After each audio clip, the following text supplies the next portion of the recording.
ये बहुत उच्च कोटि की बात है कि इष्ट देव का नाम आते ही हृदय में एक अपनापन जागृत हो। ये तो हमारे ठाकुर की बात हो रही है, हमारे प्रभु की बात हो रही है। यह है चरणों में नेत्रों का समर्पित हो जाना। अब हमारे लिए कोई और नहीं, कोई ठौर नहीं। ये परिपक्व अवस्था है।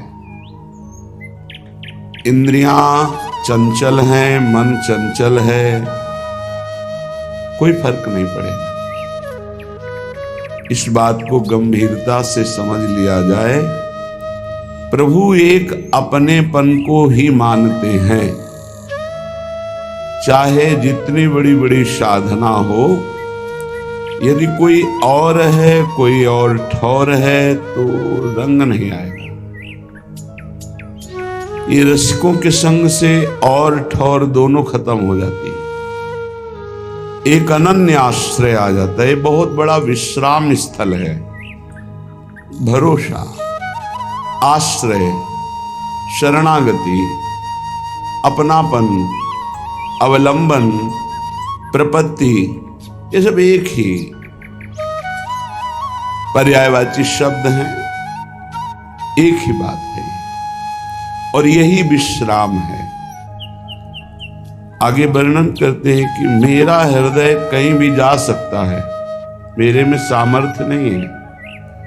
आप इसको पकड़ लीजिए तो ये कहीं ना जाए। हे हृदयाराध्य राधा वल्लभ लाल, आप अपने श्री चरण प्रकाशित कीजिए हृदय में, तो हमारा हृदय फिर कहीं किसी को अपना ना मान ले। बड़ा खतरा है यहां किसी व्यक्ति, वस्तु, स्थान को अपना मानना, और बिना माने अपने को असहाय समझता है। कोई व्यक्ति दोस्त ना हो, कोई हमारी अनुकूलता ना बने, कोई पदार्थ जो हम चाहते ना मिले, तो ऐसा लगता है जीवन अधूरा है। यद्यपि ये जीवन बहुत अच्छा जीवन है, पर प्रभु से अपनापन न होने के कारण उसे अधूरा लगता है। नहीं, सही आपसे कहते, जो विश्राम अनन्यता में है वो बड़ी बड़ी साधना में नहीं है, अन्य आश्रय लेकर। और कोई साधना नहीं, अनन्यता है, पड़ा है, तो उसे जो दिव्य गति प्राप्त होगी वो बड़े बड़े साधनों से नहीं प्राप्त होती। जो अनन्य होता है, आश्रित होता है, उसमें कभी साधन का भाव आता ही नहीं है। देखो ध्रुवदास जी महाराज कह रहे हैं, सबे अंग गुणहीन हो, ताप व्रत नियम संयम ज्ञान विज्ञान जो बोलो, सबे अंग गुणहीन हो, ताको जतन न कोई, एक किशोरी कृपाते, जो कछु होए सो होई, सोऊ कृपा अति सुलभ नहीं, ताको कौन उपाओ, चरण शरण हरिवंश की, सहजे ही बने बनाओ। आचार्य शरणागति पर दृढ़ विश्वास, गुरु प्रपत्ति पर पूर्ण विश्वास। ये आराध्य देव तभी प्रकाशित होते हैं जब रसिकों के संग से और ठौर का नाश हो जाता है। कोई और जगह नहीं रह गई हमारे लिए, कोई और हमारा नहीं है। ये बहुत बढ़िया स्थिति है। आप इसको हृदय में धारण करने की चेष्टा कीजिए, विश्राम मिल जाएगा। एकदम शांत हृदय, कोई चंचलता नहीं, कोई लाभ हानि का प्रभाव नहीं, किसी भी तरह के किसी द्वंद्व का प्रभाव नहीं। बहुत ऊंची, बहुत पवित्र, बहुत महिमामयी कृपा से प्राप्त होती है स्थिति। अपने इष्ट के अनन्य हो जाना, कोई और ठौर नहीं, कोई और नहीं। दुख सुख की बातें हम जिससे कर सके, कोई और नहीं। यही है राधा वल्लभ लाल। एक सेकेंड भी नहीं लगता ऐसे सुनते हैं। आप इनको विग्रह रूप मत मानिए, साक्षात विराजमान हैं। कई दिव्य अद्भुत घटनाएं राधा वल्लभ जी के मंदिर में ही घटी हुई हृदय की बातें होती। एक सेकेंड भी कहने के बाद सेकंड तब पूरा हुआ जब बात पूरी हो गई। तत्काल बहुत कृपा स्वरूप है। अपने आराध्य देव में ऐसी प्रीति हो जाए कि हमारा हृदय बड़े से बड़े लाभ मिलने की लुभावनी वृत्ति पर भी अपने इष्ट देव को ना छोड़े। यद्यपि परिस्थिति बहुत गड़बड़ है, ध्यान देना, परिस्थिति बहुत गड़बड़ है। सामने हमें लुभाया जा रहा है कि इधर कदम रख दो, परिस्थिति ठीक हो जाएगी, हम ये सहयोग कर देंगे, ऐसा वैसा। आप कभी टूटना नहीं, बस फिर चमत्कार देखना। प्रभु की कृपा का फिर अनुभव ऐसा होगा कि आप असली में अनन्य हो जाएंगे। ये जब जैसे जैसे कृपा का अनुभव होता है वैसे वैसे हृदय समर्पित होता चला जाता है। पर माया ऐसी प्रतिकूलता पैदा करती है कि हमको अपने इष्ट देव के विधान में प्रतिकूलता अनुभव में आने लगती है, तो हमारा हृदय फिर बहुत समय लगता है अनन्य होने में। कह रहे करो कृपा मेरे ऊपर जियरा अति ही भटके। देखो हमने बड़े बड़े महापुरुषों को देखा है, स्थिति में है फिर भी प्रभु से जब प्रार्थना करते तो बहुत दैन्य होके करते हैं।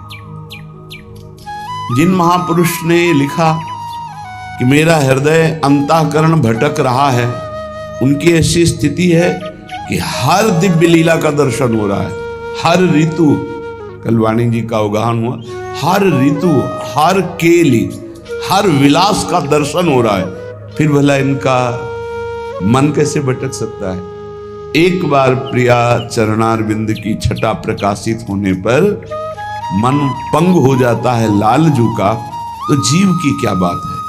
अब ही पंग भई मन की गति बिन उद्दिम अन्यास। तो फिर ऐसा क्यों लिख रहे हैं।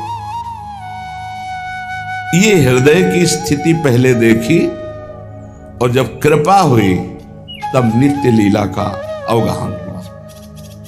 सबका हृदय भटकता है, अपने आराध्य देव में समर्पित हो जाने के बाद ये सब खत्म हो जाता है। जैसे सूरदास जी दिव्य लीलाओं में प्रवेश किए हुए महापुरुष, वो लिखते मौसम कौन कुटिल खल कामी। ये उन्होंने अपने हृदय को देखा है, कुटिलता देखी, काम देखा है। फिर जब हरिजू की कृपा हुई तब दिव्य लीलाओं का दर्शन भी किया। तो ये पद कब कहां लिखे गए हैं उसका भाव होता है। जब दिव्य लीलाओं में प्रवेश है तब ये थोड़ी। पूज्य श्री वल्लभाचार्य जी भगवान जब सूरदास जी से का पद सुनाओ तो दैन्य पद सुना, कब कब तक घिघियाते रहोगे। प्रभु की कोई लीला का पद सुनाओ तो उनका प्रभु लीला स्फुरित हो तब तो सुनाए। तो कर कमल जे भी अभय कमल सर पर रखा, ये बड़ा चमत्कारिक होता है आचार्य गुरुजनों का कृपा प्रसाद। कटे कर्म बंधन संसारी, कमल कर जिन अभय दीन्हे, कर्म बंधन सब कटे। उसी समय दिव्य लीला का प्रादुर्भाव। फिर देखो लाखों की संख्या में लीला के पद श्री सूरदास जी। ऐसे बड़े महापुरुष जब विनय करते हैं तो उनके हृदय में अपने हृदय की स्थिति जो पूर्व से रही है उसको लिखते हैं। जैसे गोस्वामी तुलसीदास जी कह रहे, जो मैं अपने अवगुण कहूं, बाढ़े कथा पार नहीं लाऊं। इसका मतलब वो मिथ्या नहीं बोल रहे, महापुरुष कभी झूठ नहीं बोलते। इतने बड़े भक्ति, वैराग्य, ज्ञान, लीला चरित्रों का पूर्ण वर्णन करने वाला त्रिकालज्ञ महापुरुष फिर ऐसा क्यों लिख रहा है, जो मैं अपने अवगुण कहूं। ये लीला स्फुरित होने के पहले की बात है, उसका चिंतन करते हैं और अब की कृपा का चिंतन करते हैं। तब कह रहे अगर मैं अपनी अवगुणों की कथा लिखूं तो एक ग्रंथ लिख जाएगा, बाढ़ई कथा पार नहीं लाऊं। एक दैन्यता होती है पूर्व और वर्तमान की लीलास्थ। जैसे ध्रुवदास जी प्रियालाल की दिव्य केली को देखने वाले महापुरुष वो कह रहे हैं कि सबे अंग गुणहीन हो, ताको यतन न कोई। एक किशोरी कृपाते जो कछ होए सो होए। ये अत्यंत दैन्य स्थिति महापुरुषों में पाई गई। बड़े बड़े महापुरुष, हरिवंश महाप्रभु को हम तुच्छा परम मधुमा, ये पूर्व और वर्तमान स्थिति इनमें नहीं है, ये दैन्य है। ये भक्ति का परम स्वरूप दैन्य है और दैन्य ही प्रियालाल को अधीन करता है, दैन्य ही परम प्रेम प्रकाशित करता है। उपासक के वचन में दैन्य, आचरण में दैन्य और मन में दैन्य, तो प्रभु मिलना दुर्लभ नहीं रहता। पर ये दैन्यता आती ही है रसिकों के संग से, ये कहीं बाजार में नहीं मिलती। इसी दैन्यता में इष्ट प्रेम होता है। आप किसी भी महापुरुष के वचन पढ़ के देखो, आराध्य देव से जब बात कर रहे होंगे, जैसे भोरी सखी, कहाँ मैं कुटिल, कहाँ मैं मलिन और कहाँ आप प्रियाजू, जब आपने कृपा करके स्वीकार किया तो आप दर्शन दे दो। अपनी कुटिलता आराध्य देव की कृपा, अपनी मलिनता आराध्य देव का प्रसाद, जो परम सद्गुण परम भागवती, ये उपासक देखता रहता है। उपासक के हृदय में कभी अहंकार नहीं आ सकता किसी भी पक्ष से, क्योंकि वो अपने को देखता है और कृपा को देखता है। वो केवल अपने को नहीं देखता, वो अपने को भी देखता है और कृपा को भी देखता है। और अहंकारी केवल अपने को देखता है, कृपा को नहीं देखता। और प्रेमी अपने को भूल जाता है, केवल कृपा को देखता है, केवल कृपा को। उस कृपा स्थिति में किंचन मात्र कहीं कोई दोष हृदय में उत्पन्न ही नहीं हो सकता, ऐसी स्थिति होती। हे राधा वल्लभ लाल, भटकत फिरत छाड़ी पद सेवा, खेच लेहु अब तटके, अपनों करी मुही कैसे छाड़ो, पकड़ी बाहु को झटके। हे प्रभु, आपकी सी चरणों का चिंतन सेवा छोड़कर काम क्रोध लोभ मोह मद मत्सर की वृत्तियों में भटक रहा, खींच लो मुझे, अब खींच लो प्रभु, आप खींच लो। यही भक्त देखता है कि मुझे प्रभु ने बचाया, और ये सच्ची कहता हूं, कितनी भी साधना कर लो, निर्विकार स्थिति केवल कृपा से होती है। चाहे उसे गुरु कृपा कहो, चाहे इष्ट कृपा कहो, ये शब्द आप हृदय में बैठा लो। निर्विकार स्थिति केवल कृपा से होती है। साधना से बचाव पक्ष चलता रहता है, लेकिन विकार चिंगारी की तरह बने रहते हैं। अगर फूस और वायु अनुकूल मिल जाए तो ज्वाला बनने में देर नहीं लगती, लेकिन वो चिंगारी बुझती है कृपा से, ये पक्की बात है। चाहे ज्ञान मार्ग का पथिक हो, चाहे भक्ति मार्ग का, गुरु कृपा ही केवलम मोक्ष मूलम गुरु कृपा। वही राधा वल्लभ लाल जो गुरु है, वही हमारे इष्ट है। हमारे गुरुदेव ही राधा वल्लभ लाल है, राधा वल्लभ लाल ही गुरुदेव है। हरि हरिवंश भेद नहीं होई, प्रभु ईश्वर जाने सब कोई, दोई कहे ना अनन्यता, विश्वंभर सब जग आभास, जस वर्णो हरिवंश विलास, श्री हरिवंश गाई। हे गुरुदेव, हे राधा वल्लभ लाल, बहुत भटक चुका, अब खींच लीजिए। और प्रभु बाह पकड़ के रखना, फिर भी छुड़ा के भाग सकते हैं। अपनों करीमुई कैसे छाड़ो, पकड़ी बाह को झटके। नाथ, अपना करके छोड़ मत देना, बाह पकड़े रहना, क्योंकि हमारी विश्वास स्थिति अपने में नहीं है। कभी किसी भी माया के आकर्षण से हम भाग सकते हैं, प्रभु मुझे पकड़े रहना। ये अत्यंत दैन्य स्थिति है, अत्यंत दैन्य स्थिति। नाथ, आपका स्वभाव है, एक बार जिसे पकड़ लिया छोड़ते नहीं, पर मेरा चंचल स्वभाव है, मैं छोड़ सकता हूं आपको। तो आपके स्वभाव को जानते हुए आपकी कृपा से आपको याद दिला रहा हूं कि आप मुझे विषय दलदल से खींच लीजिए और खींच कर पकड़े रहिएगा, छोड़िएगा नहीं। अगर छोड़ देंगे नाथ तो फिर मैं भटक जाऊंगा।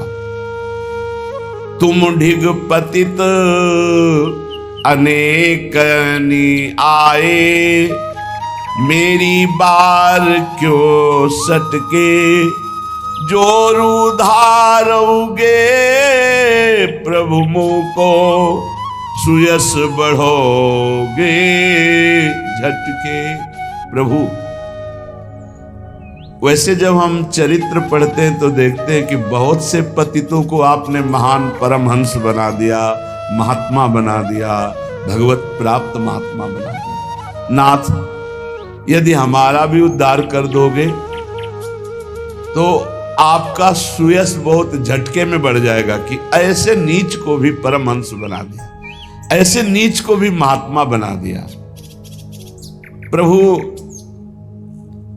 श्री गोवर्धन लाल जी गोस्वामी कह रहे हैं, वैसे हमारा तो बचपन भी आपके साथ ही खेलने में गया, क्योंकि पूज्य गोस्वामी वंश में जन्म हुआ तो बचपन से राधा वल्लभ लाल बालकपन सो प्रीति करी, ताही और निबाहो डट के। हमारी आपकी बचपन की दोस्ती है। बचपन की दोस्ती बड़ी निर्मल दोस्ती होती है, जैसे भगवान श्री कृष्ण और सुदामा जी की थी। पवित्र होती है, निर्विकार होती, क्योंकि बच्चे निर्विकार होते हैं। आज के बच्चे मोबाइल और कुसंग के प्रभाव से विकारी हो गए, नहीं तो 15-16 तक तो संभावना ही नहीं थी कि कोई काम वेदना या कोई काम क्रीड़ा आदि का भाव। बड़ा निर्मल स्वभाव देखा है गांव में, बड़ा निर्मल स्वभाव देखा है। प्रभु, हमारी आपकी बचपन से दोस्ती है, असुविधा ही भगवान की तरफ बढ़ाती है। तो मित्र सुविधा में बनते हैं, असुविधा युक्त जीवन में कोई मित्र नहीं बनता। कोई नहीं मित्र बना, कोई आके एक भी नहीं कह सकता मेरा ये मित्र है, तो शत्रु की तो कोई बात ही नहीं। बचपन से इन्हीं से प्रीति की है, रूप अलग रहा है भगवान शाम्ब सदाशिव। कर्पूर गौरम, वही नेत्र गोरापन में इधर आ गए तो फिर इधर तो गोरा ही गोरा सब है। सांवरा भी गोरा बन जाता है, ऐसा गोरा रंग है यहाँ का। पर पहले प्रारंभिक जीवन चंद्रावतंश, बड़ा सुंदर रूप है भगवान शिव का, बड़ा सुंदर रूप। आप समझो कि जैसे हमारी स्वामिनी जो सुंदरता की सीमा है, तो आपको सच्ची कहते हैं। एक रूप भगवान शंकर का ऐसा जो महान सौंदर्य में प्रभु प्रभु ही है ना, वही तो सब रूपों में है। हृदय से जब प्रभु को समर्पित हो जाया जाता है तब प्रश्न नहीं किया जाता। तो बचपन से जैसे लाया गया, प्रश्न नहीं हुआ। ये जरूर रहा है कि आप पकड़े रहना, कोई है नहीं, आप पकड़े रहना। श्री गोवर्धन लाल जी के, मेरा तो सौभाग्य बचपन से आपके साथ खेलने का रहा। अब आप निर्वाह करो डट के, आप निर्वाह करो डट के, और वो करते हैं, पक्का करते हैं। जीव नहीं समझ पाता वो कितना प्रेम करते हैं। कुछ अंदाज लगती है अपने हृदय से, जब दूसरों पर भाव होता है तब लगता है ये तो मुझ अधम के हृदय का भाव है। मेरे गुरुदेव कितना प्यार करते होंगे और मेरे इष्ट देव कितना प्यार करते, क्योंकि तो प्रेम के समुद्र हैं। तो क्या चाहते हो आप? अब चाहत देखिए, क्या चाहते हो? तो बोले टहल करो जो हो ही रावरी, मोमन अनत न मटके, दीन जान प्रभु करुणा कीजय, विनय सुनो झटपट के, जैसे हित गोवर्धन को यह दीजे, प्रेम सुधा रस गट के, श्री राधा वल्लभ लाल, चरण में नैन हमारे अटके। हे राधा वल्लभ लाल, मुझे आपकी केवल सेवकाई चाहिए। ये बड़ा प्रवीणता की मांग है। अगर प्रभु की सेवकाई मिल गई तो प्रभु अधीन हो जाते हैं। जप तप नियम संयम उपवास नाना प्रकार के इनका फल देते हैं प्रभु। कर गई तौलें कल के विषय में था। लेकिन जब कोई इनकी सेवकाई, थोड़ी सी भी सेवा, राई की भजन को, भजन माने सेवा, राई के समान सेवा हो जाए तो ये सुमेरु पर्वत के समान सेवा मानते हैं। इसलिए अहोभाग्य है जिनकी सेवा में रुचि हो गई, प्रभु की सेवा में। ये प्रगट में प्रियालाल की जो सेवा है, यही तुम्हारे को निकुंज में अनुभव कराने लगेगी कि मैं विराजमान हूं। नित्य बिहारी नव किशोर दो, जीठा राजे तड़ित नील मणि प्रभा, कोटि मनमथ लखिलाजे। ये विराजमान है। अलग अलग दर्शन है। चश्मा बदलो तो अलग अलग जैसे नहीं रूप दिखाई देने लगे, बड़ा छोटा ऐसा भयावह ऐसा, बहुत सुंदर है। और जब अपना भाव नेत्र प्रकट होता है तब दिखाई, तब करोड़ों बिजलियों की कांति प्रियाजू की, और लाल जो अनंत शोभायुक्त लावण्य युक्त। ये जो भाव से साधक बस इतना समझ ले कि जिस समय सेवा में उस समय ये भाव कर ले कि मैं श्री जी की सखी हूं।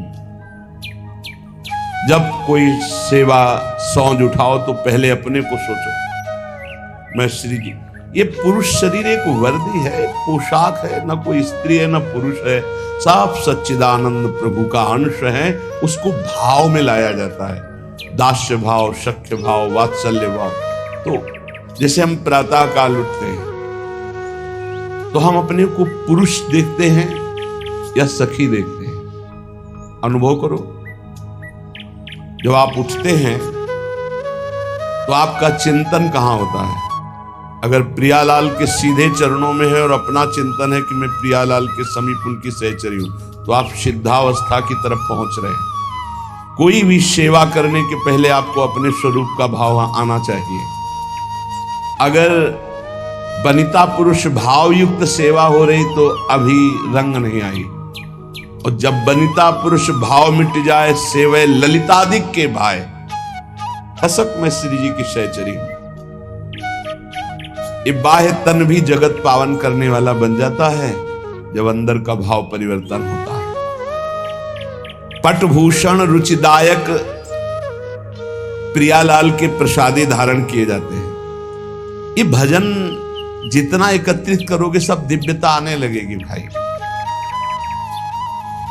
प्यारे जू के प्रसादी वस्त्र मिलते हैं भाव में, और वो धारण किए हुए अपने सहचरी बपू से हित दिए अति रूपा, सहचरी सेवतनी के प्रीत रीति अनुसार बढ़े ज्यो आनंद पी के।